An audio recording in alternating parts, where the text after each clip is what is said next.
All right. Good afternoon, Roger. Thanks for coming along for our third session. As we explained last time, this is another work skill instruction, and today we're covering off the use of our EAD Go Kit for setting up a clean and dirty zone and entry-exit onto a property.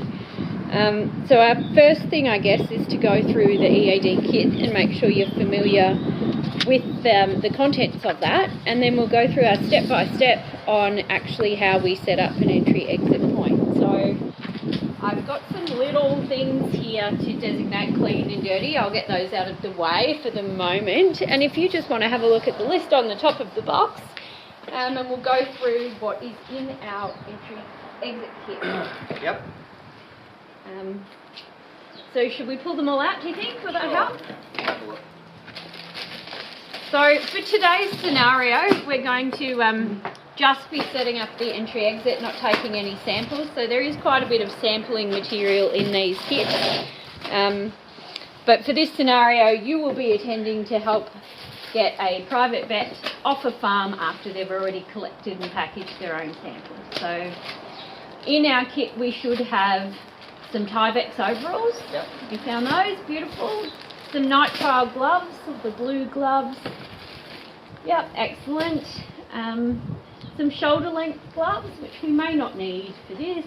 There are these orange ones here. So we're not going to use those because we're not sampling. A pair of rubber gloves for chemicals, which you can see at your feet. Some tape. I did see that earlier, some tape in there, scissors, some face masks, a couple of pairs of goggles, some earplugs, and 4 pairs of boot covers. So that's the clothing and PPE that should be in here. There's a bunch of packaging stuff which we can just skip over that. So that first tub is used for storage. You don't need to necessarily get all of those biohazard bags and boxes and stuff out because we won't be using those. There should be 2 foot bath tubs which we've got underneath, a boot picker, a scrubbing brush, a hand spray container, and a roll of soft paper towels. So we do have those, and we'll use those for our entry exit. And then there's the sampling equipment, which I won't read out all of that. Yoni's disease sampling and Vacutainer needles. Then we've got our disinfectants, so we've got some just plain Pino Clean style or some Burcon. So we've got all of those. You happy? Yep. Alright, it's looking good already. So, as I explained with the quarantine notice, these sort of work skill instructions follow a fairly standard step-by-step thing to do. So, because this is simulated and we're doing it in the car park and it's not a real farm, we won't follow all of the steps because we can skip over a few of those. But the first thing we would do, as discussed the other day, is choose our site entry point. Usually it's going to be at the front of the property just so that we don't scare the public. We might use this area here if you're happy. And designate a clean and dirty side. So we should normally, on a real property, we're going to mark the entry with cones, signs. Step 2 is identifying and marking the clean and dirty zones. And we'd use tape and things like that. We've just got a bit of paper, which is going to blow away. But at least if you want to make it clear. So that side's clean, that side's dirty. Excellent. Might get you to speak out loud if you wouldn't mind explaining to me what you're doing. Alright, so where are you going to set up your PPE donning area? That was a question. On the clean side. On the clean side. Good answer. Alright, so do you want to lay out your PPE items on the clean side that you're going to wear? So your gloves, your gumboots, your boot covers. Excellent. For today's example, we won't wear the chemical gloves, and we're not going to tape our gear on, but you know how to do that. Yep. And you've done that in the past. I've seen you do that, just for ease of doing it. Alright, so you've got your donning area set up, a waste disposal on the dirty zone, so we've got our garbage bin from inside that we can use there if you like. So you've got all your PPE ready, that's looking really good. And you've got your garbage bin on the dirty side.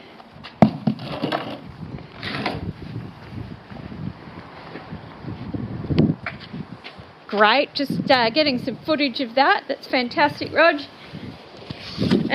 Alright, so step 5 is establishing your disinfection station. So you've got your 2 foot baths in there. Just to clearly demonstrate what we've got, let's put the disinfectant next to the one that you're going to put your disinfection materials in. And the other one will be,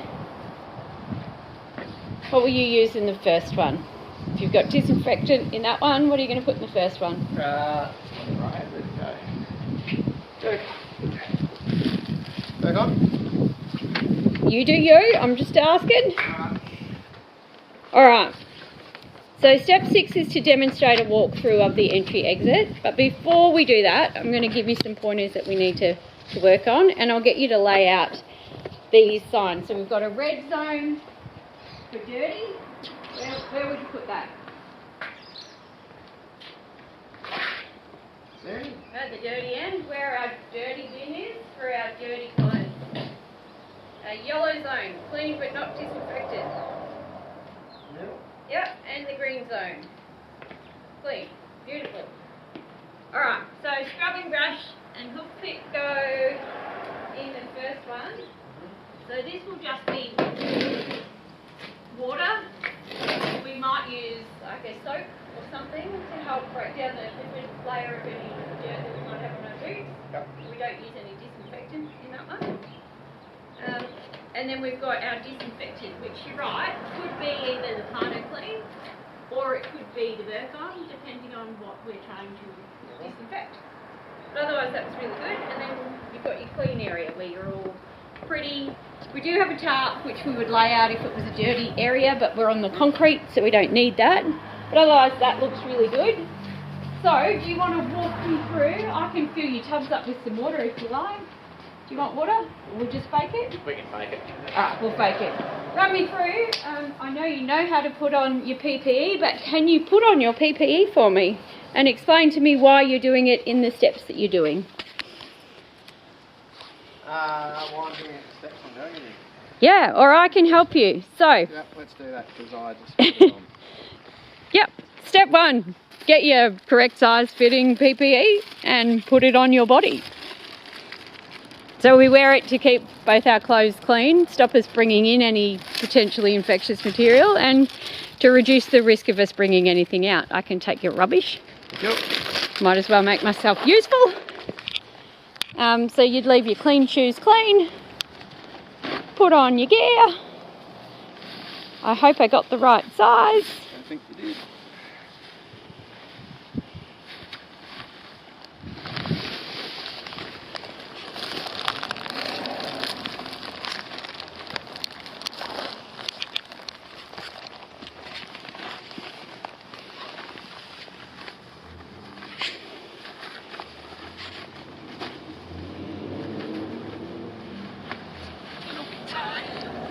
Sorry. They're quite firm fitting. No wasted material. Looking good there. If you'd prefer not to put the goggles on, you can leave them in the sealed container. Oh, you can put them on. Put them on. You've opened them now. Do it. Looks great.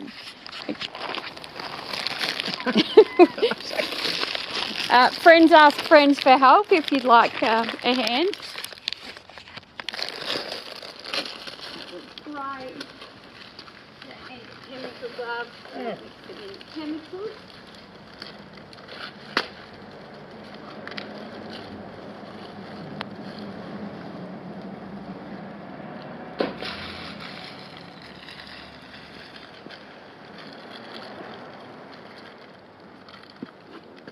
Really should get some photos of you. Let me show this here.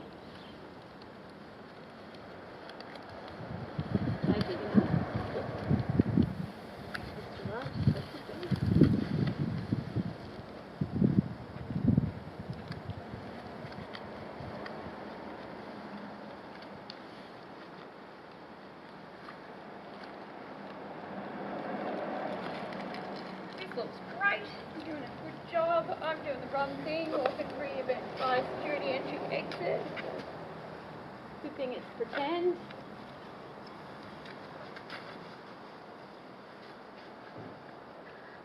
So what are you doing there? Double gloving, Double gloving, fantastic. and then I'll ask you to take them. So we're not going to take them. Yep, but that's a good thing. Yep. You're trying to take a risk so your gloves don't fall off. Yep. Which layer are we going to put our tape on?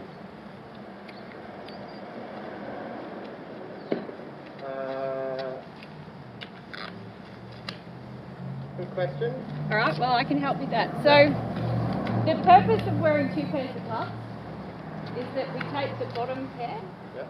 and we put a second pair on the top. So if you were collecting samples and you needed to change your gloves between samples, which Yep. we often do, you take the outside glove off, that tape keeps your skin and the inside of your clean stuff from contacting anything that could potentially be harmful to you. So Yep. the base layer protects you from the bad stuff and the outer layer protects the bad stuff from contaminating our samples or getting in the way. Do you need a hand? I hope there's no mic. I've dripped a little bit. Just to make them angry. Yep, and pants go over the top of the boot so that if you spill something, it goes down the outside and not into your shoe and onto your skin. Looking good. Love it. So we're going to enter our property. On the way in, we only need to step in the disinfecting. Make sure we've got our nice clean shoes so that we're not bringing in any potentially infectious material. And then we don't step into the clean or the soapy water because that will just wash the disinfectant off and we need the chemical contact time for it to be effective. So you can now come into the dirty zone. Yay! Oh. You've done what you need to do, washed my car, picked up my samples, thrown the rubbish in. Right. And alright, so let's go through what we do when we're coming off the property. So our step one is that going to clean our boots of any gross material. Step back out of our bucket. Oh. So before we get here, this is our red dirty zone, but if you are really, really gross, we want to keep the really gross material way back in the farm. Yep. So you've already scraped off a heap of stuff, you're mostly clean, you're looking good.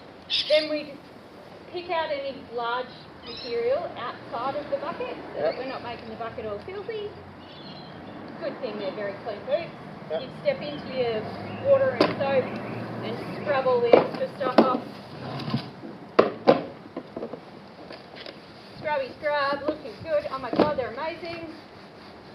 I should have put water in there to be more fun. Step out of that one, and this is where we can remove most of your PPE.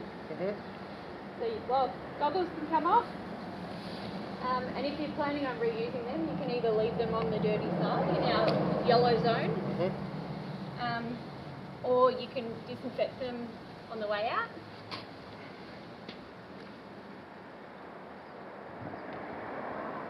So the last thing you should take off is your P2 mask.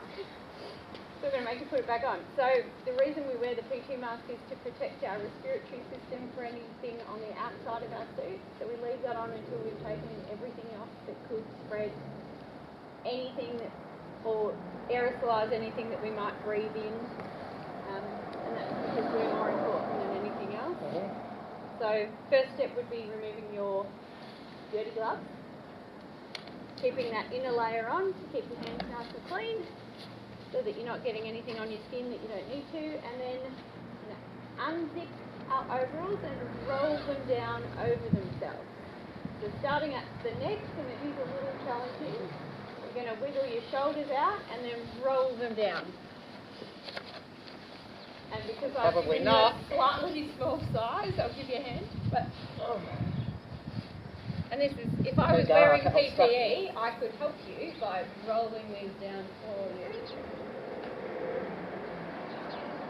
And anyway, on this occasion, we're not going to, and then roll them. So I'll let you do your pant end yourself. So you're basically putting all the dirty stuff on the inside of them and keeping all the clean stuff where you're touching, so you're getting less potentially infected stuff on yourself.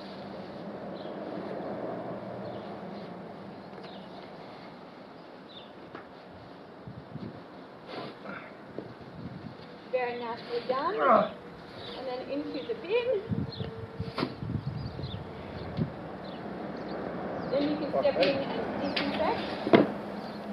So giving my little squeeze all around. Keeping in mind, depending on our disease, we've looked up our permit.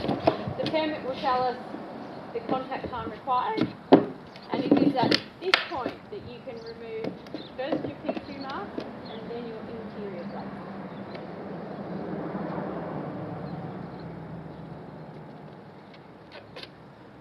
Sorry, watch it done. And then step out and you're free. So, how did that go? Did you have any questions? Any feelings? Is it different to how you've done it before? Yep, super smaller. And I never gave consideration of how hard it is to get off safely when it's actually too small. So the size is important. Yeah, size does Size is matter. important, yep. Other than that, it was the same as every other time. Yep. Well, that's a good thing. Things that you could improve on. Can you think of anything that could be done differently? Well, I always like to wear booties because it makes the first clean of your boots far simpler. It does. It stops getting muck in your Yep, on the your outside tread. and in your tread. And you just take them off as a first. It's a first step clean for me. Yep, and we do have those, and that is certainly an option. Yep. Just trying to reduce the waste from today's training, but in a real scenario, they are in the kit, and I would encourage them to be used. And again, slight confusion in a simulation knowing which chemical we're going to use. There's so many different disinfectants. The kit contains these two, as they are two very basic ones, so they're going to cover, Virkon basically will cover any virus and most of our bacterias. PinoClean's pretty good for a general disinfectant. And anything sort of nastier than that, you're going to know in advance what you're dealing with, and you'll have advice on what chemicals to use. And you will have looked up your permit, which tells you your contact times. So you did good, I think. So now we're going to pack up our kit. You would do that with your PPE on, but again, we wouldn't do that in front of all the public. And it's very similar. You'd clean off your gross material in your gross tub, tip it out, clean your scrubbing brush, and then put it into the disinfectant and pack it up gradually as we move off farm. Another option is to consider, if it's likely you'll be reattending, you just leave it there for however long you need, depending on the virus or the issue at hand. We can leave them there indefinitely if necessary. And then we pack it all up back into our EAD Go Kit, ready for the next time we need it.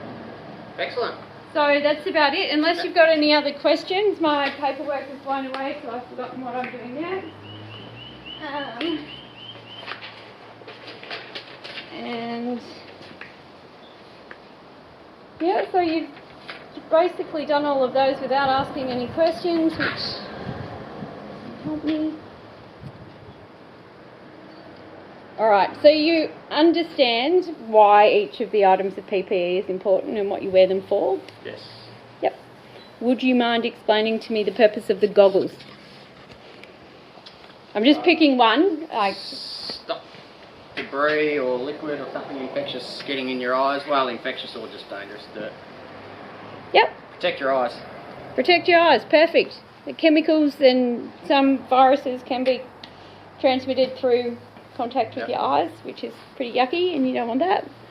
So I'm not going to make you go through each item, because obviously we've talked about why you wear the 2 layers of gloves already.